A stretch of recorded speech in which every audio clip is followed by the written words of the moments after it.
I know that I have a sexy time t-shirt on, but today there isn't going to be any sexy time.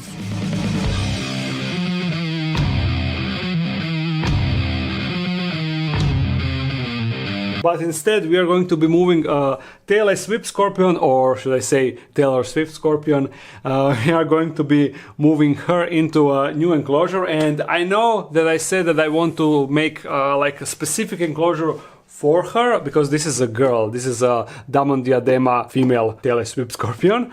I know that I said that I will be making a specific enclosure for her, but I changed my mind. Or should I say change of plans, as I said countless times in the making of waterfall enclosure for the vampire crabs. In that video I was just constantly changing plans. But also here, change of plans. We will be moving it into this standard smaller border enclosure. I will need to figure out how exactly I want to make corkbark hide for it, because they have a specific way of living or hiding, should I say, and also specific way of molting, so those needs should be met.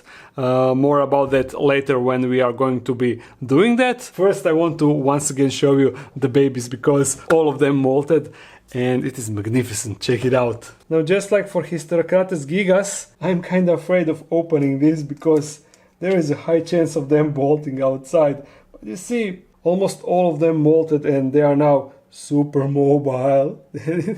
And this is now a sweet sight, and oh, there is a lot of movement and I don't like that. So let's close them off before they do anything crazy. Okay, I just quickly wanted to show you that. Also, information in regards to the masks, the dark den masks that I put on the webshop, they all got sold out in like 20 hours or so, and I really I expected to sell them all, but I didn't expect them to sell them that quickly. So I ordered more, and by the time you are watching this video, I think that they are once again on the webshop, so you can go and order them if you didn't before that. I mean, if you missed the first wave, now they are once again available. And also, as I said previously, I added some cappuccino shirts, but those numbers are also limited. Okay, and I have one letter that I want to open before we start with other stuff. I have something more to show you. More babies, but this time scorpion babies. Oh yes. Stickers, stickers, stickers. This is, I guess, from who it is. Unusual Pets, Leah Williams. Let me check the letter. First sentences, please don't read on the video. Leah, thank you for the stickers. Okay, the babies, the other babies. In this enclosure here I have, besides this lateralis roach, I have a communal setup of scorpions, Tityus stigmurus is the scientific name. I have a bunch of them inside, and check out what happened. We have babies! Look at them, they are all females, and two of those females got a bunch of babies on their back, you see? Crazy, right? And in this enclosure there are no males, so these how do you say it, parenthenogen, something like that, they can have babies without pairing, but all of those babies are indeed also females, and they are basically a clone of the female. And the funniest thing is, all of those females came from a previous female that I have that also had babies just like they do now, which is really cool, right? But check out how tiny those babies are. They're so cute. And this site is actually really cool. Just a bunch of scorpions and scorpion babies. Anyone needs some scorpions? I have a bunch of them that I don't need now. And I'm not really sure how long it took for these girls to mature. I mean, I'm not really sure when they were born, but I can check previous videos if I can find them, and then I will write it down how long it took for them from babies to actually being mature females to produce more babies. To me it seems really quick, but you know, time is really relative, so I don't know, maybe 2 years passed, something like that. We will see. A lot of baby news in this video. Now to the main thing of this video. This tailless whip scorpion, you see, her enclosure is not really super secured, because I can just lift this top lid just like that. For her it is secure enough, but it really wouldn't stop some tarantula from escaping, because you know tarantula, they like to push stuff, and a tarantula would lift this plastic lid really easily. Now you see where she is hiding. She is actually hiding behind the background, and that is my reason why this is happening, because she doesn't really have a proper height here. I mean, she doesn't even have any real height in this enclosure besides going here behind the background. And once she started doing that, I intentionally let her do that because of that reason, because she doesn't have any height. But in this enclosure she will have a proper height, to say, I guess. So in order to get to her, we are going to destroy the background, I guess. I will need to... Okay, it seems like she's going outside on her own. She doesn't like being squeezed with this. Now I will just move it so she can't hide again. And it will be really easy to rehouse her now, because you know, tailless whip scorpions, they are actually harmless, even though they look like some sort of killing machines.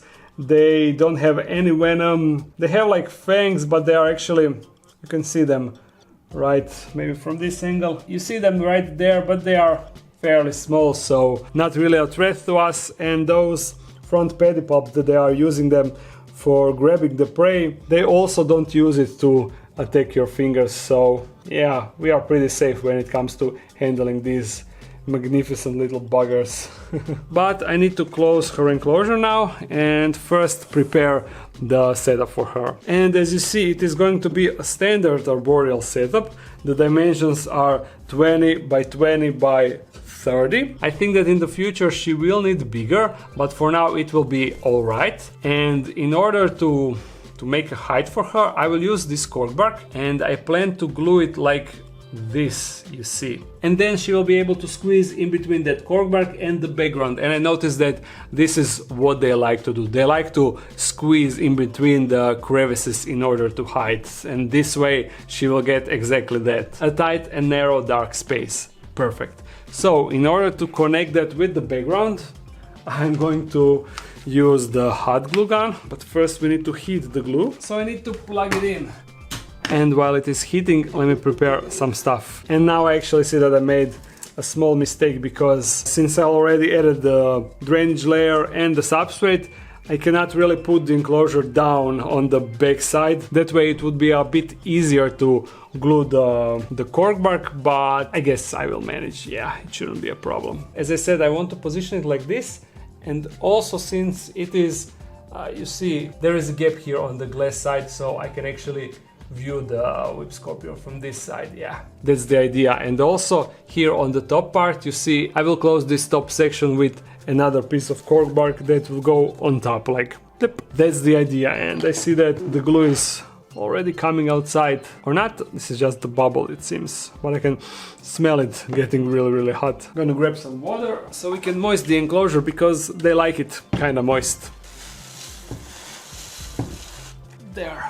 And they don't like light. You see, she is trying to find a dark corner, but this is no longer in darkness. She definitely doesn't like that. Oh, and look, it appears that the glue is hot because it is dripping now. So I will put the camera on the tripod, because I need two hands for this operation. But it should be a relatively easy operation. It's gonna apply a lot of glue on the sides of the corkbark and also on this edge. And now quick. Oh no, this is, I got it on my finger. It's so hot. But the show must go on. I'm going to put it like, but I should actually wait for glue to cool off so it actually holds. Look at my finger. This hurts. Oof. But I guess it will be just a mild burn. Nothing serious. But it surprised me for sure. Did I screamed? I think I did. Right? Let's now close the top side. Bum. There we go. Now I need a bit of sphagnum moss. A dry sphagnum moss to cover up that ugly glue. Just add a bit more and stick the moss like that. Bit more here and here, and a bit here in the middle, just so it is different. I don't know. Yeah, I think that's it. I think that the lady can be satisfied with this enclosure, although live plant, we need something on in here. Maybe I will put a branch inside, because currently it is kinda empty. So one random branch might help with the situation. Okay, it didn't help a lot, but it is something. I definitely wouldn't rate it high. And I noticed that you guys had a lot of fun commenting on my waterfall enclosure, saying that I definitely need a fake skull, fake human skull. Very funny, guys, very funny. Maybe I should put a fake human skull in this enclosure, huh? Maybe it would make it a bit better, What do you say? No! No, we won't put a fake human skulls in the enclosures. That is final, but let's add the tailless whip scorpion. Actually, let me handle her first briefly. She's now back into her old spot, you see, because this is kind of the darkest spot. I'm gonna push her out. Yeah, like that. And no, don't go there. I need two hands to grab her. Okay. No, come on. Here is she. Definitely not happy to be on my hand, but check out those long feelers. Oh, they are super long. And in case you didn't know, those feelers are actually a pair of legs. They just evolved differently to become a really long feelers.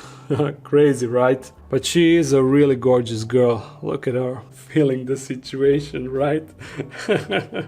Now, you magnificently beautiful and scary looking being, this is your new enclosure. Wanna go and check it out? Or you just wanna go back here? Wrong direction. Let's try it once again. Ooh, that's sphagnum moss. What do you say about that, huh? Do you like how I decorated your place? Let's see how quickly she will find the hide entrance. She's definitely going to town with those feelers, you see? They're just poking everywhere, exploring the environment, because I think that they're completely blind, or maybe basically blind, I'm not really sure. I believe that they live in caves, so yeah, no light over there, just feeling stuff around you. And she's now moving, but not where I expected. She didn't figure out that there is a hide behind her. Let's give her some time. Look how she's reaching everywhere, poking. And looks like she figured it out, or not. Nope. I'm pretty sure as soon as those feelers will go up, she will also go up. She's going on the substrate actually. It is so weird to see her on the substrate. Are you going actually out of your enclosure? Seriously? Look at this. The level of disrespect. Go back. Shoo. Yeah. Oh, look, you are so scary, woohoo. There you go, this is the place to hide. Oh, amazing, she managed to find her hide, and it was definitely without my help.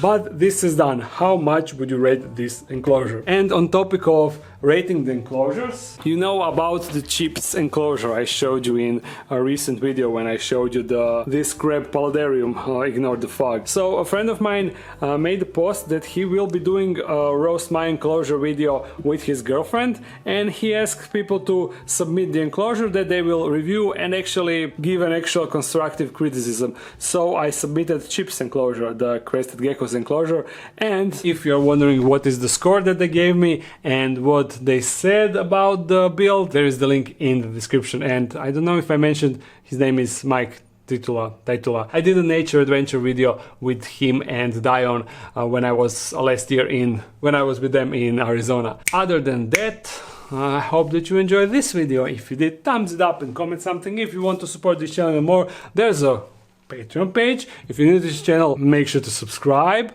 I upload every Monday and Friday, so see you again soon. Bye!